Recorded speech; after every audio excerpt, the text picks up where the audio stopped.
तो हम लोग इस वीडियो में पढ़ेंगे स्ट्रेंथ ड्यूरेशन कर्व के बारे में। देखें स्ट्रेंथ ड्यूरेशन कर्व क्या होता है, समझे। करंट इक्वल टू होता है चार्ज अपॉन टाइम, ठीक। अब चार्ज फिक्स होता है, ये फिक्स है, मतलब एक न्यूरॉन को एक्शन पोटेंशियल जनरेट करने के लिए कितना चार्ज उसको उसके अंदर फ्लो हो, ये फिक्स है। ये जो फ्लोइंग चार्ज ये फिक्स है, ठीक। जो करंट है और टाइम है ये वेरी कर सकता है। तो मैं बोल सकता हूं I is inversely proportional to time. अब मैं ये क्यों बोला कि वेरी कर सकता है, देखो मान लो कि इस न्यूरॉन, मान लो ये दो न्यूरॉन है, ठीक।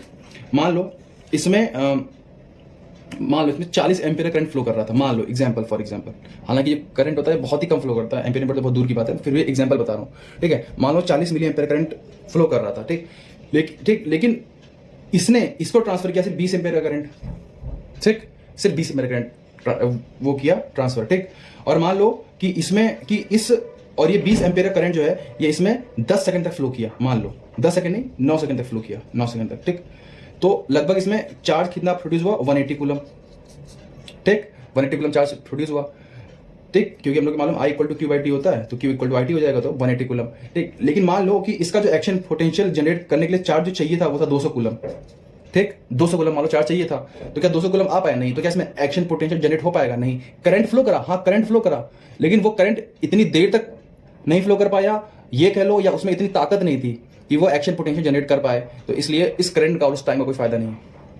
समझ आती बात। मान लो अगर यही 20 एम्पीयर करंट 1 सेकंड और फ्लो कर जाता, 10 सेकंड तक फ्लो कर जाता, तो वो एक्शन पोटेंशियल जनरेट कर देता, ठीक। या तो ये 40 एम्पीयर की जगह ये इसको 30 एम्पीयर करंट देता, 30 एम्पीयर, ठीक। और वो 30 एम्पीयर करंट जो है वो अगर 7 सेकंड के लिए भी फ्लो कर जाता तो वो 210 कूलम चार्ज प्रोड्यूस करता, और एक्शन पोटेंशियल जनरेट करने के लिए वो चार्ज ठीक था, वो एक्शन पोटेंशियल जनरेट कर देता। क्योंकि एक्शन पोटेंशियल ऑल और नन लॉ फॉलो करता है, ऑल और नन लॉ, या तो होगा या तो नहीं होगा, उसके बीच में कुछ नहीं होता कि थोड़ा बहुत हो जाए, ऐसा कुछ होता नहीं है, ठीक।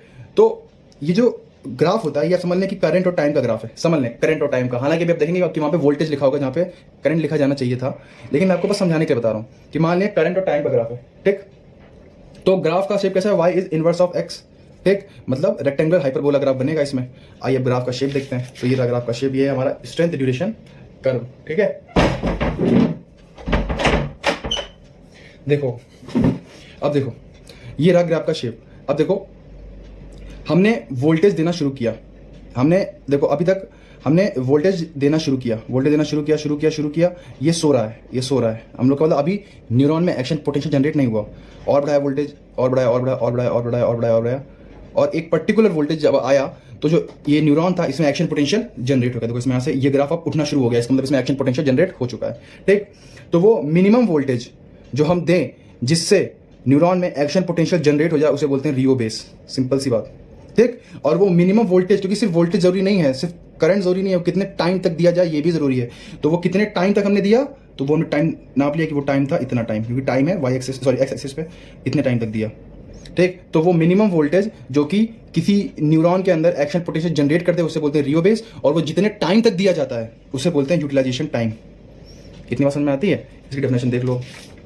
Minimum voltage stimulus which when applied for an adequately prolonged time will produce an action potential, सही है। Utilization time, the minimum time that a current equal to Rho base must act to induce an action potential is called as utilization time। बात समझ में आती है। अब last में एक टर्म पढ़ते हैं क्रोनैक्सी, ये क्या होता है वो समझते हैं। क्रोनैक्सी देखो, अगर हम लोग रियो बेस को डबल कर दें, मतलब अब तक अगर हम लोग 5 वोल्ट का करंट दे रहे थे और 5 वोल्ट का करंट एक्शन पोटेंशियल जनरेट कर रहा था, तो अब इसको बढ़ा के 10 वोल्ट कर दें, मतलब रियो बेस का 2R। अगर हम लोग उतना स्टिमुलस, अगर हम लोग रियो बेस के 2 गुना स्टिमुलस दें, अगर हम लोग रियो बेस के 2 गुना स्टिमुलस दें, तो कितने टाइम में एक्शन पोटेंशियल जनरेट होता है उसे हम लोग बोलते हैं क्रोनैक्सी, ठीक। अगर हम लोग रियो बेस जो था, मतलब जो हमारा मिनिमम स्टिमुलस था उसके 2 गुना स्टिमुलस दें, तो कितने टाइम में एक्शन पोटेंशियल जनरेट हुआ उसे हम लोग बोलते हैं क्रोनैक्सी। इतनी बात समझ में आती है, ये था क्रोनैक्सी। देखो क्या है, minimum duration for which a stimulus equal to twice the Rho base has to be applied in order to start an action potential is called as क्रोनैक्सी, ठीक। तो पहले तो लौंडे यही भूल जाते हैं, तो अब ये ध्यान रखना RSCT, ये ध्यान रखना कि रियो बेस स्ट्रेंथ है मतलब वोल्टेज है, और क्रोनैक्सी टाइम है, ठीक। पहले तो यही ध्यान रखना हमारा, कि यही याद नहीं आएगा। तो RSCT Rio base is a strength मतलब वोल्टेज, और क्रोनैक्सी इज टाइम। अच्छा, अब इस स्ट्रेंथ ड्यूरेशन कर्व का सिग्निफिकेंस क्या है, क्यों पढ़ रहे हैं हम लोग। तो देखो लौंडो, जैसे मान लो कोई एक पेशेंट है, ठीक है, उसके नर्व इंजरी हो चुकी है, उसके वॉलेरियन डीजनरेशन स्टार्ट हो चुका है, ठीक, तो ऑब्वियसली बात है कि नर्व अब उतना स्ट्रांगली रिस्पॉन्ड नहीं करेगी स्टिमुलस के, ठीक है। तो नर्व डैमेज कितना हुआ है, कितने स्टिमुलस पे आप वो नर्व रिस्पॉन्स कर रही है, उसको देखने के लिए मतलब नर्व डैमेज का जो मैग्नीट्यूड है कि कितने कि मतलब कितना डैमेज हो चुका है, उसको देखने के लिए हम लोग एक कर्व प्लॉट करवाते हैं, ठीक है। उस नर्व को स्टिमुलस देते हैं और फिर मान लो अब कोई डैमेज नर्व है तो उसका ग्राफ ऐसा आएगा, इसके ऊपर आएगा, जो डैमेज है वो इसके ऊपर ग्राफ आएगा हमेशा, जो और डैमेज उसका ग्राफ और ऊपर आएगा ऐसे, जो और डैमेज उसका ग्राफ और ऊपर आएगा ऐसे। क्यों? क्योंकि देखो इन सब में रियो बेस बढ़ता जा रहा है, देखो रियो बेस बढ़ता जा रहा है, वो मिनिमम स्टिमुलस जिससे एक्शन पोटेंशियल जनरेट हो वो बढ़ता जा रहा है, ठीक है। तो ये था हम लोग का स्टेंट ड्यूरेशन कर्व। आई होप आप लोग को समझ में आया। अब एक लास्ट बात देखो, ये इस चैप्टर में नर्व मसल फिजियोलॉजी में स्टेंट ड्यूरेशन कर्व था, ठीक, नर्व इंजरी था, और इसके पहले मैंने क्या पढ़ाया था, एक्साइटेशन कॉन्ट्रैक्शन कपलिंग, उसको छोड़ दो तो बाकी सब आपका 12th का पढ़ा हुआ है टॉपिक है, जैसे कि red muscle fibre white muscle fibre में डिफरेंस क्या होता है, ठीक, आइसोमेट्रिक आइसोटोनिक कॉन्ट्रैक्शन क्या होता है, ठीक, और एक्शन पोटेंशियल जनरेट कैसे होता है, सॉल्टेटरी कंडक्शन क्या होता है, ठीक, और मसल कॉन्ट्रैक्शन कैसे होता है। तो ये सब आप लोग खुद पढ़ सकते हैं, ये सब पढ़ने में मुश्किल से 1 घंटा लगेगा, ठीक। तो 1 घंटा ये खुद पढ़ लो, क्योंकि यार ये मैं क्या पढ़ाऊँ, ये तो क्लास 12th की चीज़ है। और जो बाकी नया था वो मैंने पढ़ा दिया। एक और चीज़ बचती है, एक और कर्व है लेंथ टेंशन रिलेशनशिप का, वो इतना इंपॉर्टेंट नहीं है लेकिन छोटा सा है, तो उस पर भी वीडियो बना दूंगा। अगर इतना पढ़ लिया तो नर्व फिजियोलॉजी कंप्लीट हो गई आपकी, ठीक। Thank you.